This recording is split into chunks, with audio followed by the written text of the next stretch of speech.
Então, quero saudar a todos com a paz do Senhor e dar as boas-vindas, não é, àqueles que estão nos assistindo, todos mesmo de um modo geral.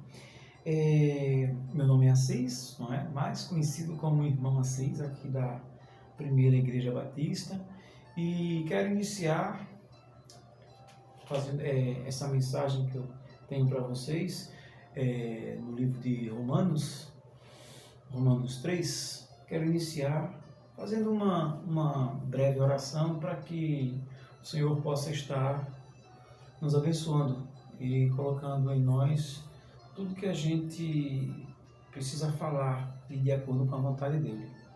Amém? Vamos lá então. Senhor nosso Pai, que o Senhor possa estar presente nesses minutos que teremos aqui de uma breve mensagem, para que com isso a gente possa melhorar um pouco mais, nem que seja um pouquinho, os nossos conhecimentos em relação a Ti, ó Pai. Perdoa as nossas falhas, nossos pecados, em nome de Jesus. Amém. Então, como já falei, somos aqui da Igreja Batista, né, da Primeira Igreja Batista da Barra de São Miguel, onde o nosso pastor é o pastor Talmir Miranda. E, como já falei, a mensagem é em Romanos 3. A gente vai se prender basicamente em Romanos 3, do 1 ao 8, que diz assim, na minha versão: qual é, pois, a vantagem do judeu? Ou qual a utilidade da circuncisão? Muita, sob todos os aspectos. Essa é a resposta de Paulo, não é isso mesmo? Principalmente porque aos judeus foram confiados os oráculos de Deus. E daí? Se alguns não creram, a incredulidade deles virá desfazer a fidelidade de Deus? E aí, novamente, Paulo entra respondendo: de maneira nenhuma, seja Deus verdadeiro e mentiroso, todo homem, segundo está escrito, para seres justificados nas tuas palavras e venhas a vencer quando fores julgado. Mas, se a nossa injustiça traz à lume a justiça de Deus, que diremos? Porventura será Deus injusto por aplicar a sua ira? Falo como homem. Certo que não. Do contrário, como julgará Deus o mundo? E se por causa da minha mentira fica em relevo a verdade de Deus, para a sua glória, por que sou eu ainda condenado como pecador? E por que não dizemos, como alguns caluniosamente afirmam, que o fazemos? Pratiquemos males, que venham bens. A condenação destes é justa. Veja, nesse 8 aqui há uma interrogação, uma pergunta. Eu vou repetir para que fique bem claro isso. Ele diz assim: e por que não dizemos, como alguns caluniosamente afirmam, que o fazemos? Pratiquemos males para que venham bens? A condenação destes é justa. Antes da mensagem, desse rapidíssimo comentário, eu desejaria fazer um resumo do que foi visto até agora. Mas será um resumo, uma coisa assim bastante resumida. Eu vou começar pela parte ruim, ou seja, das dificuldades que Paulo enfrentou para poder, digamos assim, colocar em prática três objetivos básicos que ele tinha. A dificuldade que Paulo enfrenta são os rumores, as mentiras, as calúnias que levantam contra ele. As mentiras, calúnias envolvem a questão de dizer que Paulo não dá nenhum crédito à circuncisão, também perpassa pela questão de dizer que Paulo não acredita no Antigo Testamento, e outras coisas mais, não é? Porque as mentiras foram muitas. Também comentavam que ele não era um mau judeu, exatamente por não querer dizer que as coisas que eram praticadas pelos judeus não eram corretas, enfim, que Paulo era um mau judeu. Então, essa dificuldade, essas calúnias que levantavam contra ele, é interessante que não são os gentios, são os judeus que fazem isso contra Paulo. Isso nos surpreende, isso é um detalhe que a gente precisa se prender ao mesmo, porque talvez fosse normal que um outro povo falasse mal de Paulo, não é? Mas no caso foram os judeus. E aí a gente agora vai para a parte boa, dos 3 objetivos. Paulo tinha um objetivo final. O objetivo final de Paulo, novamente eu vou dar um passo aqui a mais e falar para vocês. O objetivo final de Paulo era evangelizar aquelas regiões ali próximas à Espanha. E por que ele queria fazer isso? Ele queria fazer isso em função de que nessa região Jesus não tinha ainda sido anunciado. Mas antes disso, Paulo precisava evangelizar a cidade de Roma, que era onde tinha assim uma quantidade maior de judeus, tá? Então de cristãos no caso, e ele precisava estar ali evangelizando. Com isso, a intenção dele aí seria, estamos agora no segundo objetivo, ele estaria, digamos assim, arregimentando pessoas, aumentando um grupo de pessoas para poder estar ajudando ele nessa questão de evangelizar. E aí sim, chegar no terceiro objetivo que já foi assim falado. Bom, dito isso, deixa eu passar para cá agora. Eu quero fazer assim uma breve divisão de Romanos para que a gente já possa começar a falar de Romanos 3. Do 1 ao 8, Paulo responde às objeções. Só para ficar claro de que se trata essa questão de objeções, eles ficam contrários, não é? Eles se opõem, essas objeções são as oposições que são feitas ao que Paulo vem fazendo, né? Ao que Paulo vem tentando fazer no tocante a evangelizar, a levar a palavra, a fazer coisas boas naquelas regiões. Então, do 1 ao 8. Do 9 ao 18, explica que todos são pecadores. Do 1 ao 18. E do 19 ao 20, ele outra vez, é como se quisesse ratificar, não é? Ele outra vez explica porque Deus deu a lei a Israel. E por fim, do 21 ao 31, é a justificação pela fé em Jesus Cristo. Bom, dito isso, vamos lá então. No versículo 1 a gente tem uma pergunta. E resumidamente a gente pode dizer que tal pergunta é: existe valor ou vantagem em ser judeu? Vejam a resposta no versículo 2. Paulo diz: muita, e sob todos os aspectos. Não é? Eu não vou repetir o versículo, mas essa é a resposta. Ele diz sim, Deus confiou a eles, ou seja, ao povo judeu, seus oráculos, não é? Este foi, sem dúvida, o maior tesouro de Israel, não é? As Sagradas Escrituras. Daí pode surgir a pergunta: em que é que Israel era diferente dos demais povos?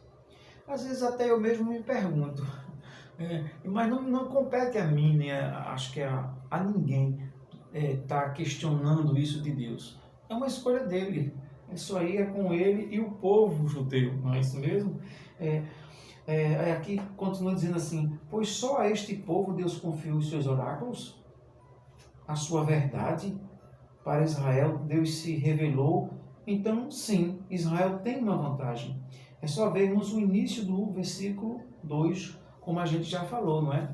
Sobre todos os aspectos. Bom, então ser judeu era um grande privilégio, não é? Pois que entre esse povo nascia, ou seja, nesse berço judeu, recebia salvação, revelação, verdade e tantas outras vantagens que outros povos não tinham. A gente aqui se concentra muito nos gentios, não é? E depois que a gente fala dos judeus, a gente se concentra nos gentios. Mas é claro que outros povos haviam. É bom a gente lembrar da questão das regiões da Espanha que a gente acabou de falar. É claro que nessas regiões a gente tinha outros povos, tá bom? Então, mas quando a gente chega aqui, eu querendo trazer as coisas para os dias atuais, eu lembro assim, já pensou nessa pandemia se de repente dissessem assim, olha, quem for de tal igreja está salvo.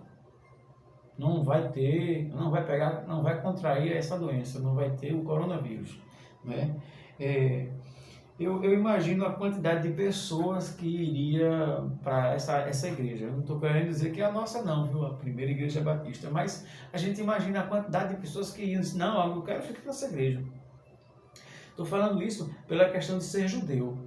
Né? Quantas pessoas iriam querer ser judeu naquela época se tivessem a convicção, a certeza dos privilégios que Deus concede a essas pessoas. Bom, mas voltando ao que Paulo destaca, ou seja, que são as Sagradas Escrituras, o oráculo, este povo era possuidor da palavra de Deus, da valiosíssima palavra de Deus, de uma coisa assim que a gente tem certeza disso. É algo assim de uma importância singular, de uma importância grandiosa, poder ter esse privilégio. Mas aí vem uma espécie de contrapergunta no versículo 3, que resumidamente diz assim, mas você acaba de dizer que os judeus não obedeceram. Aonde isso? Lá no capítulo 2. O irmão Anderson poderia falar bem sobre isso aqui, até porque foi ele quem trabalhou essa questão do versículo 2, não é? Aí a gente continua dizendo assim, qual a vantagem se eles foram infiéis a esses oráculos? Não é? Essas pessoas então estavam questionando isso aqui. Aí quando a gente vai lá no versículo 3, que tem assim, e daí? Se alguns não creram, a incredulidade deles virá desfazer a fidelidade de Deus? Essa é uma pergunta que é feita. E aí Paulo responde, não é? Não, Deus continua fiel. Quer ver uma prova disso? Ele envia Jesus Cristo, mesmo tendo digamos assim, a certeza, mesmo tendo a onisciência de que essas pessoas não foram fiéis, ele cumpre a palavra dele quando ele manda o Messias aqui para a terra. Ele poderia muito bem dizer, não, eles não fizeram a parte dele, eu também não vou fazer a minha, mas aí ele ele não é assim que Deus age, ele cumpre o que ele prometeu. Deus enviou seu filho, o Messias, assim mesmo cumpriu o que estava no oráculo, ou seja, nas Escrituras. Okay? Pois Deus é fiel, verdadeiro e bom, e que o homem é falho em vários aspectos. Não é? Na questão da infidelidade, como a gente já disse, na questão das mentiras, das falhas humanas inerentes a todos nós. Infelizmente, essa é uma verdade da qual a gente não pode fugir. Bom, se voltarmos para o capítulo 1, lá para o capítulo 1, é uma evidência de que Deus é perfeito e o homem não. Por que eu estou dizendo isso? Para não me alongar muito, a gente não precisaria agora ir lá para o Salmo 51, no versículo 4, não é? Onde o próprio Davi admite sua pequenez, admite sua falha, enfim. Indo agora para o versículo 5, que diz assim, vejam que aqui a gente tem uma pergunta, no versículo 5. Eu peço agora um pouquinho mais de atenção para que a gente comece digamos assim, entender bem de que é que a gente está falando aqui. Veja só, a pergunta que tem no versículo 5. Mas se a nossa injustiça traz à lume a justiça de Deus, o que diremos? Porventura será Deus injusto por aplicar sua ira? Falo como um homem. A resposta de Paulo é interessantíssima, não é? Paulo nem responde, digamos assim, diretamente, não é? Mas dá um não, complementando que, nesse caso, Deus ficaria sem critério para julgar o mundo.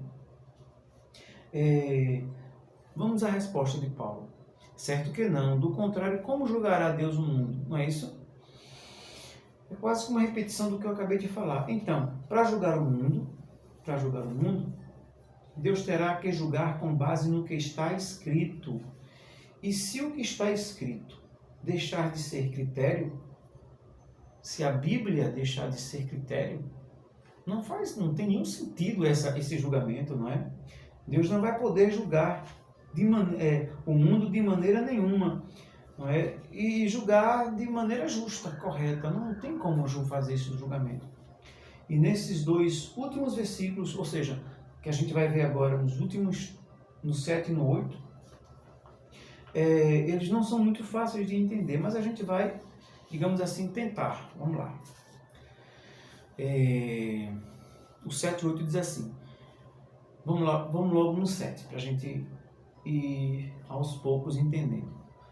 E se por causa da minha mentira fica em relevo a verdade de Deus, para que a sua glória, porque sou eu ainda condenado como pecador? Paulo começa dizendo assim: vamos supor que você está certo. Você está certo. Deus não pode condenar o pecador porque o pecado do homem glorifica, ou seja, beneficia a Deus. Quanto mais o homem pecar, melhor para Deus. Tá? Se é que é assim. Paulo faz aí uma suposição. Então vamos lá. Então, por que é que vocês estão me condenando com acusações? Por eu estar pregando um evangelho da graça que permitem que as pessoas pequem. Vejam só, vamos entender aqui direitinho. Eles estão querendo dizer que o pecado está beneficiando a Deus, tá certo? É isso que eles estão dizendo. Quanto mais o homem peca, mais Deus é engrandecido. E depois eles vêm e dizem que Paulo está pregando o evangelho que tem coisas certas, não é? Que eles sabem que tem coisas certas, e dizem que Paulo está pregando coisas erradas, está pregando, digamos assim, fomentando, alimentando a ideia do pecado. Aí é uma coisa contraditória. E aí Paulo chega e fala: isso que vocês estão fazendo comigo? Ele diz assim: então por que vocês estão me condenando e acusando de pregar uma mensagem que leva ao pecado? Dá para entender? Eu acho que deu para entender. Ao mesmo tempo que eles dizem que o pecado glorifica a Deus, beneficia a Deus, engrandece a Deus, é como se eles estivessem dizendo que isso é errado, Deus querer que os homens pequem muito. Aí Paulo vem pregar a mensagem de Deus, que é uma coisa certa, que é a palavra do Senhor. Eles têm a consciência de que a palavra do Senhor é uma coisa certa, então, e falam que Paulo está alimentando o pecado. É contraditório, não faz sentido, não faz absolutamente nenhum sentido. Acho que acabei ajudando um pouco o entendimento desses dois versículos, porque eles não são fáceis, né? Veja só, o 8º e último. E por que não dizemos, como alguns caluniosamente afirmam que o fazemos, pratiquemos males para que venham bens? É uma pergunta, não é? A condenação destes é justa. Então, isso é calúnia, Paulo diz, pois eu não estou fazendo isto. Talvez não seja tão fácil de entender, não é? Talvez não seja tão fácil de entender inicialmente, mas acredito que pelo menos foi lançada assim uma luz, foi lançada assim uma ideia para vocês das contradições dos judeus aqui, né? E eu quero encerrar na questão da circuncisão. Eu sei que a gente teria que ir mais à frente um pouquinho para poder falar dela, mas é a questão da circuncisão do coração, não é? É a circuncisão interna que a gente deve fazer. Em meio a tudo isso que a gente falou, a gente poderia sintetizar, fechar nessa questão. Quando os judeus davam tanto valor à circuncisão, que é uma coisa externa, a gente sabe do que se trata quando a gente circuncida um homem, não é? E aí eles falavam que o homem ficava limpo, puro, enfim, santificado mais ainda, mas aí vem Paulo e diz que a verdadeira circuncisão é a do coração, é a do amor verdadeiro, é do amor prático, não é? Uns pelos outros aqui na terra e, claro, o amor a Deus. Bom, meus irmãos, eu espero, minhas irmãs, meus irmãos, que realmente a gente tenha ajudado vocês a entender um pouquinho mais, como eu disse no início, a palavra do Senhor. Fiquem todos na paz, em nome de Jesus.